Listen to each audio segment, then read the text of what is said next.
Hey, what's going on, everybody? My name is Corey, better known as the Seaman, and I want to welcome you to another edition of the Seaman's Cinema. Sit down. We are on a trailer watching binge. I fell off the trailer game. I have a collection of trailers I've wanted to watch, some for a very long time, others are newer.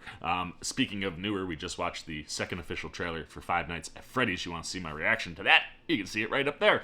But now we shift our attention to another trailer that actually got me last week got me going, oh shoot, I should try to dive into some trailers.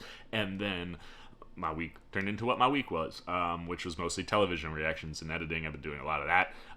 So didn't get to watch this trailer, but this was one that immediately got me like, oh, let me grab some things that I haven't watched and put together like all my trailers. I'm very stoked for this. I love this director. I'm very excited to see him do something new. And I hope that this new thing gets enough buzz, people love it, talk about it enough that we stop talking about the old stuff.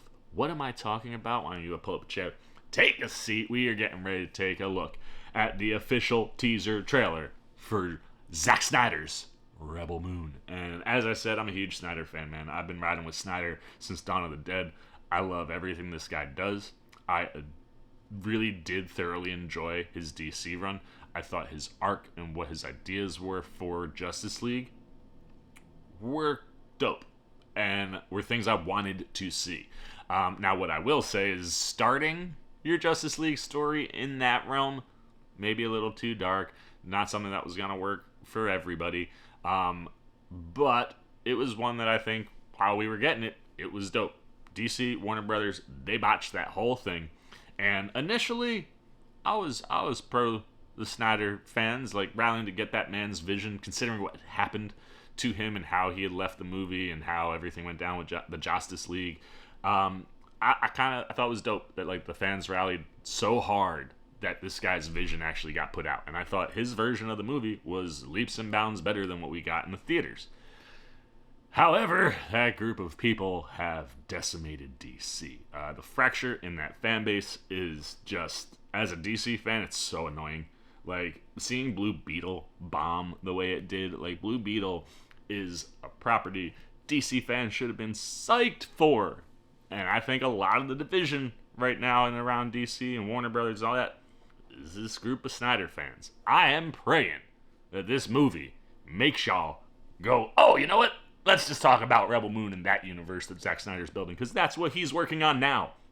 I'm so tired of like this, give me the Snyderverse, oh, boo, all these movies. Like, I think DC is actually hitting their movies closer to what they should be for those comics and where those things come from than they've ever been before. And like I said, I'm hoping that Snyder fans that are in that like Snyderverse pocket start to gravitate over here and just focus on Rebel Moon and love. Because when it's positivity, I dig them people, or some of those people. When it starts to go to the negative route, a lot of you are not people I want to spend time with. That being said, I probably lost some followers. If I did, cool. I don't need you. That being said, as a Zack Snyder fan, I am stoked for his Star Wars movie. Based on some of the images I saw, it's got a Star Wars-y kind of vibe to it. And I think Snyder said something along the lines of like, you know, being glad that he's not a part of the Star Wars universe. Like, you can do something in that realm that's new and original. So obviously with some of the images, I'm getting a Star Wars vibe. You know how much I love Star Wars, and you know I love Zack. So that visual in that world could be really cool. But not being a part of that world, like, is one of these where my dude already has a director's cut of this movie, which when I saw that headline, I was like, Zack, come on, man. But this is the power of Netflix, you could say. They asked Snyder to make a longer cut on purpose that would be rated R for a director's cut. So he had specific scenes and things written for this longer version that Netflix will eventually put out. That, I think, is kind of cool. The director's cut really has always been Snyder's thing, because my dude does not know how to operate inside a 2-hour movie, which is fine. His stuff is just, like, it's one of those things where his vision always pops the best when you get to see the full one.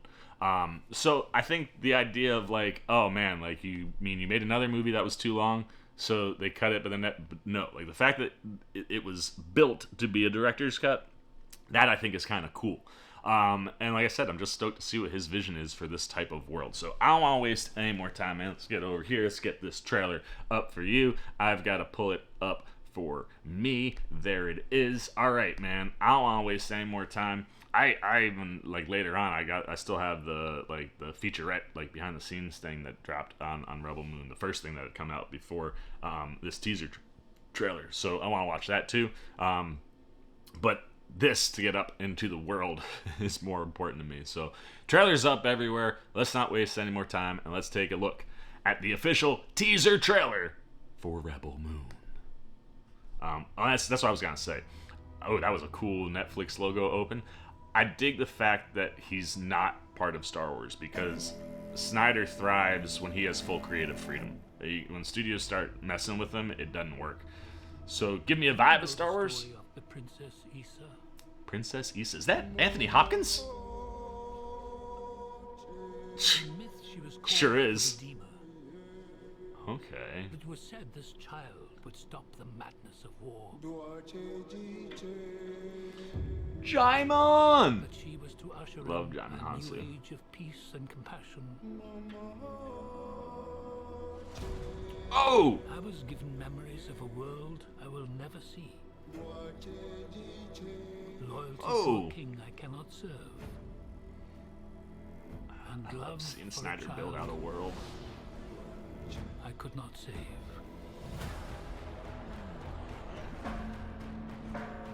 Yo, son. Yes! What do you think they want? Everything. I found her. Scargiver. Yeah, huh? Child of war. I was taught that love is weakness. Oh, snap. This woman has lived a life inside of this movie. What is that? Justice and revenge. Oh. Dude. To pay for your defiance.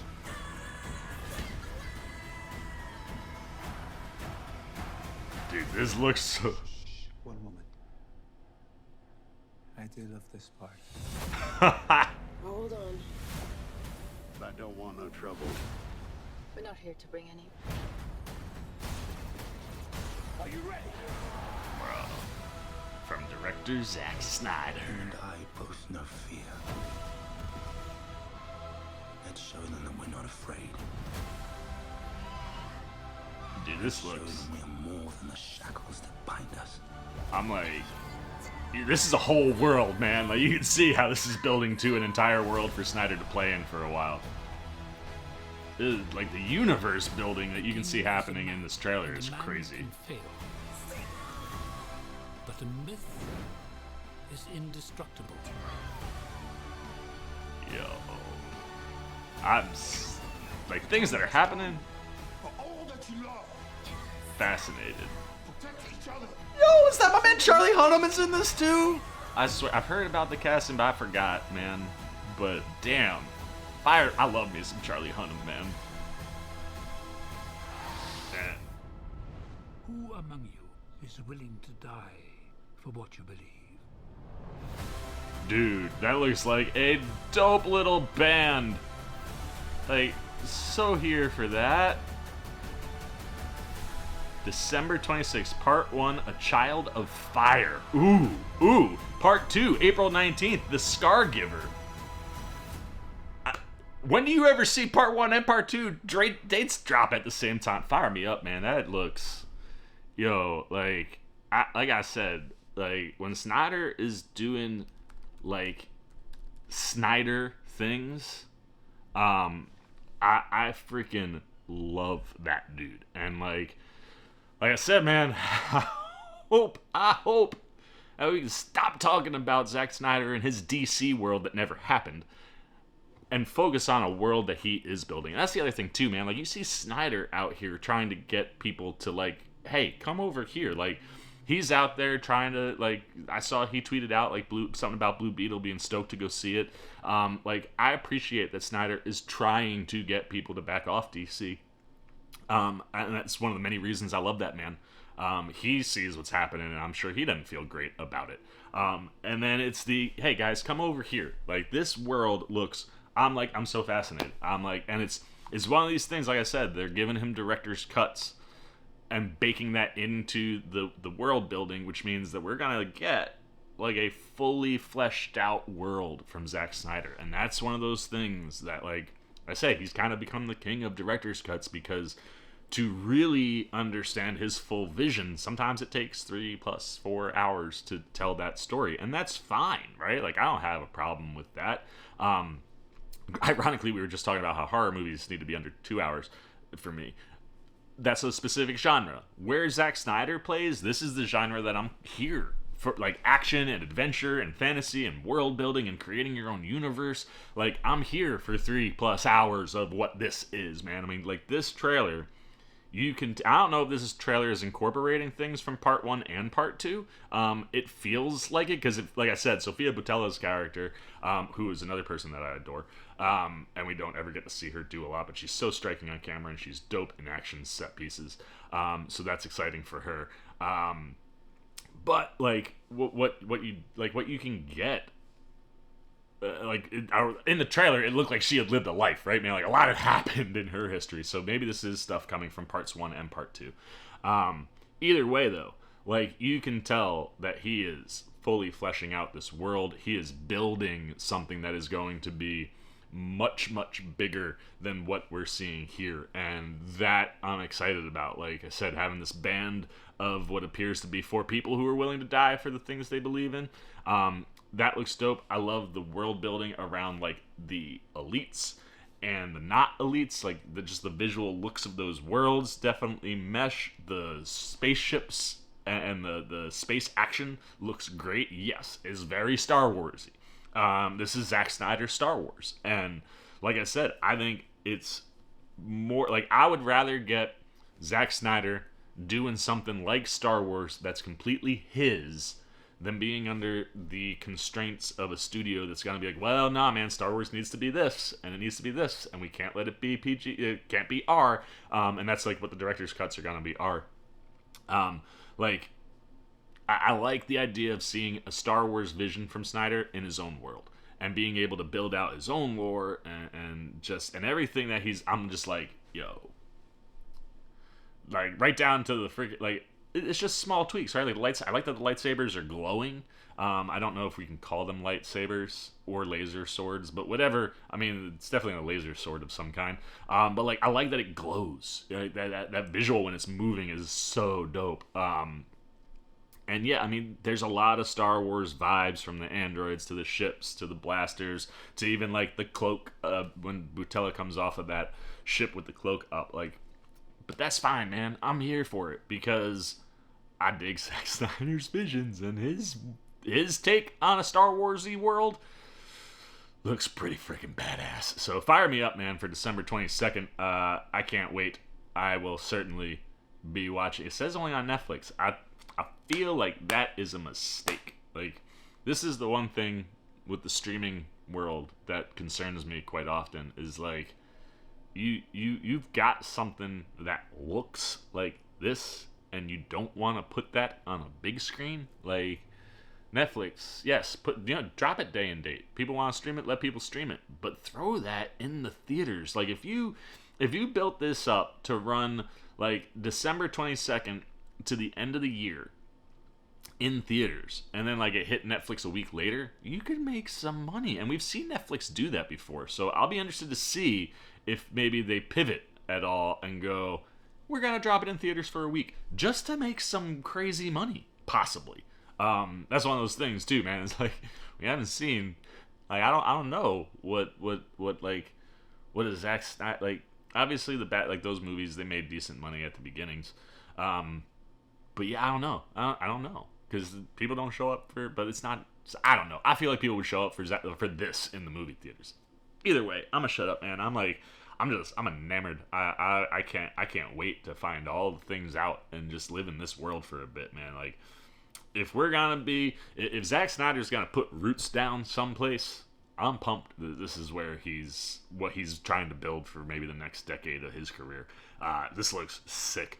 I'm gonna shut up. I'll flip it to you. I want to know what you're thinking, man. A, how big of a Zack Snyder fan are you? B, based on things I've said, are you no longer a subscriber of mine? That'll simply tell me all I need to know.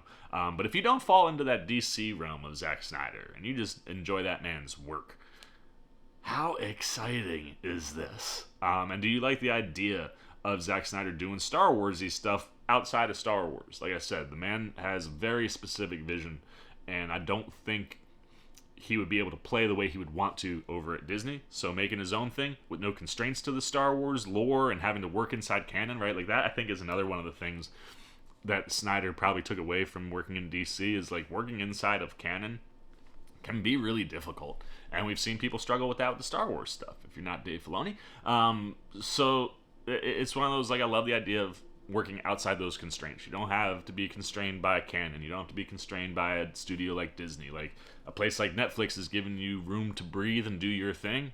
That should make us very excited. So I want to know your thoughts on all that. Anything you got, good, bad, indifferent, on the Rebel Moon teaser trailer, put it down below in the comments section. I look forward to talking to you down there. As always, if you enjoyed this video, please give me a thumbs up. And if you're new, you want to come hang out with the C-Man anytime we're talking movies, TV, trailer reactions, you want to be here for my Rebel Moon coverage, you want to be here if you're an Ahsoka fan because we're covering that, you just dig the vibe, you want to show a little love and support, come join C-Maniac Nation. Very easy. All you got to do, jump over there, hit that subscribe button, hit that little bell if you want those alerts. And until next time, for the C-Man's Cinema Sit Down, I've been the C-Man. I'm signing off. Peace.